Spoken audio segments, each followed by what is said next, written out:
আসসালামু আলাইকুম সবাইকে। হৃদিতা গল্পের 2 নম্বর পার্ট। তো বেশি কথা না বলে চলুন গল্প শুরু করা যাক। আমি বললাম কথা যখন দিয়েছি আমি আমার কথা অবশ্যই রাখবো। কাকিমা বলল, এই তানিশা কি সব বলছিস? ও আমাদের ছেড়ে কোথায় যাবে? হ্যাঁ, আমাদের ছাড়া কে আছে ওর? তানিশা বলল, মা তুমি ওর হয়ে এখনো সাফাই দিচ্ছ? বুঝতে পারছো না কেন ওকে আমাদের বাড়ি ছাড়তে বলছি? কাকিমা বলল, কেন? তানিশা বলল, কারণ আজকাল ওকে দেখে আমার কেমন জানি ভয় হয়। যদি আমার দিকে কোনো জোরে তাকাই তখন। তাছাড়া ও তো আমাদের রক্তের কেউ না। আর সবচেয়ে বড় কথা হচ্ছে ও তো একটা চরিত্রহীন ব্যক্তিরা তারা পশুর সমান হয়। তারা কাউকে ছেড়ে কথা বলে না। আমিও তো মাঝে মধ্যে বাসায় একাই থাকি, সেটার সুযোগ যদি ও নিয়ে ফেলে তখন আমার কি হবে? তানিশা কথা শেষ করতেই কাকিমা ঠাস করে তানিশার গালে একটা থাপ্পড় মেরে বলতে লাগলো, ছি, কি সব বলছিস? ও তোর ভাই হয়, যদিও তোরা সমবয়সী, তারপরও তোকে ছোট বোনের মতো স্নেহ করে। আর তুই কিনা এসব উল্টোপাল্টা কথা বলছিস? তানিশা বলল, হ্যাঁ আমি ঠিকই বলছি। ও যদি আমার বাসায় থাকে তাহলে আমি নানুর বাসায় চলে যাব, এটাই ফাইনাল কথা। তানিশার কথা শুনে বুকের বাঁ পাশে যেন কেউ ধারালো ছুরি দিয়ে অবিরাম আঘাত করেই চলেছে এমন অনুভব হতে লাগলো। সমবয়সী হবার পরও যাকে ছোট বোনের মতো দেখে আসলাম, আজ সে আমাকে এসব নোংরা কথা বলছে। নিজেকে আর সামলাতে পারলাম না। কান্না করে তানিশার উদ্দেশ্যে বললাম, ছোট থেকে জেনে এসেছি তোর বাবা মা আমার আপন কাকা কাকিমা, সেই সঙ্গে তোকেও আমার নিজের বোন ভেবেছিলাম। একটা দুর্ঘটনার কারণে নিজের আসল পরিচয়টা বুঝতে পারলাম।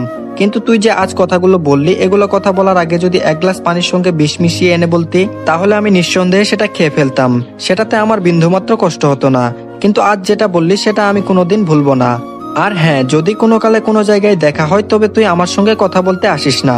2টা দিন সময় দে, কলেজ থেকে টিসিটা নিয়ে একবারে চলে যাব। এই বলে খাবার খাওয়া বাদ দিয়ে রুমে চলে আসলাম। আর ভাবতে লাগলাম, না, এখানে আর থাকা আমার পক্ষে সম্ভব না। তাছাড়া তানিশার বাবা মা আমাকে যতটুকু আদর যত্নে বড় করেছে এতেই অনেক। তাদের ঋণ আমি কোনোদিন শোধ করতে পারবো না। আমি বরং অন্য কোথাও চলে যাব, এই শহর ছেড়ে অন্য কোনো শহরে। তার আগে আমাকে থেকে টিসিটা যেভাবে হোক স্যারকে রিকোয়েস্ট করে আমার হাতে নিতেই হবে। ব্যাস, একটা দিন কেটে গেল। তারপর কলেজে গিয়ে লক্ষ্য করলাম 2টা বাস কলেজের মাঠে। কিছুই বুঝতে পারলাম না। তারপর ক্লাসে বসতেই লক্ষ্য করলাম তানিশা আর হৃদিতা অনেক হাসাহাসি করছে, কিন্তু আমাকে দেখে চুপ হয়ে গেল। ব্যাস, তারপর স্যার ক্লাসে এসে বলতে লাগলো, তোমাদের জন্য কিন্তু একটা সারপ্রাইজ আছে। ছাত্রছাত্রীরা একসাথে বলে উঠলো, কি সারপ্রাইজ স্যার? স্যার বলল, সারপ্রাইজটা হচ্ছে কাল তোমরা কলেজ থেকে শিক্ষা সফরে যাচ্ছ, তাও আবার একদম ফ্রিতে। এবার প্রিন্সিপাল স্যারের মেয়ের জন্মদিন উপলক্ষে শিক্ষা সফরে যাওয়ার সকল ছাত্রছাত্রীদের জন্য একদম ফ্রি। স্যারের কথা শুনে সবাই খুশি হলেও আমি খুশি হতে পারিনি। আগের মুভমেন্ট থাকলে হয়তো এতক্ষণ হইচই করে ক্লাস কাঁপিয়ে ফেলতাম, কিন্তু এখন কেমন জানি সেই আনন্দটা মন থেকে আসছে না। সেদিন আর ক্লাস হলো না, অল্প কিছুক্ষণের মধ্যে ছুটি হয়ে গেল। তারপর প্রিন্সিপাল স্যারের কাছে টিসি কথা বলতে তিনি অনেকটা রেগে যান। তারপর প্রিন্সিপাল স্যারকে একটু বুঝিয়ে বললাম। তারপর স্যারও রাজি হয়ে গেল এবং বলল, কাল সকালে টিসি নিয়ে যেও। স্যারের সঙ্গে কথা শেষ করে তারপর বাড়িতে চলে আসলাম।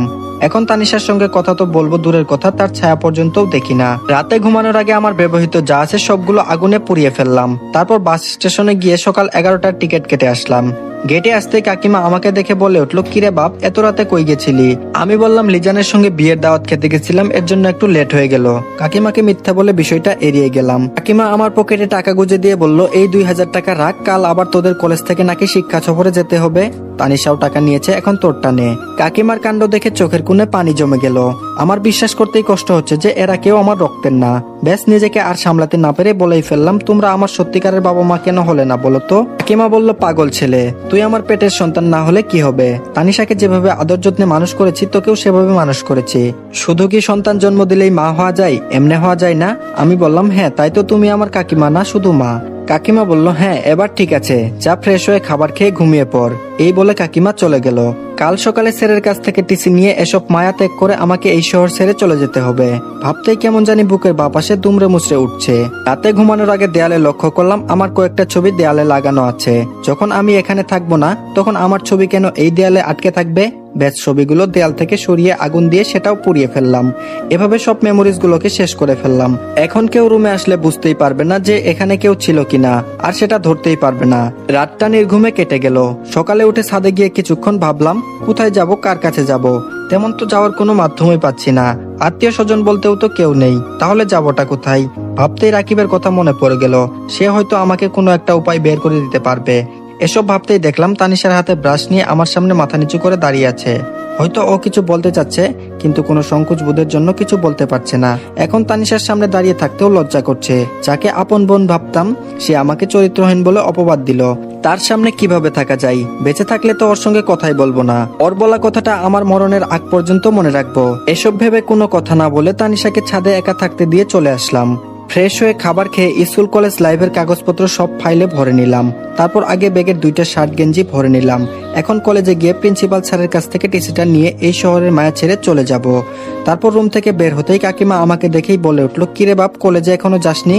আমি বললাম, হ্যাঁ যাচ্ছি। কাকিমা বলল, তাহলে ব্যাগ নিয়েছিস কেন? তানিশা তো ব্যাগ ছাড়াই কলেজে চলে গেল। আমি বললাম, না তেমন কিছু না কাকিমা, ব্যাগে আমার নতুন টি শার্ট আছে, সেটা ওখানে লাগবে, এর জন্য নিয়ে যাচ্ছি। কাকিমাকে এমনি একটা মিথ্যা কথা বলে চলে গেলাম। তারপর কলেজে আসতেই লক্ষ্য করলাম ক্লাসমেটরা সবাই আনন্দ উল্লাসে মেতে আছে। লিজান আমাকে দেখে বলে উঠলো, কিরে বন্ধু, কই থাকিস? কাল রাত থেকে তোকে ফোন দিয়ে যাচ্ছি, আর তুই ফোন ধরছিলি না কেন? আমি বললাম, মুভমেন্ট ভালো নাই রে। আচ্ছা বাদ দে এসব কথা, তোরা তাহলে যা, আমার একটু প্রিন্সিপাল স্যারের সঙ্গে দেখা করতে হবে।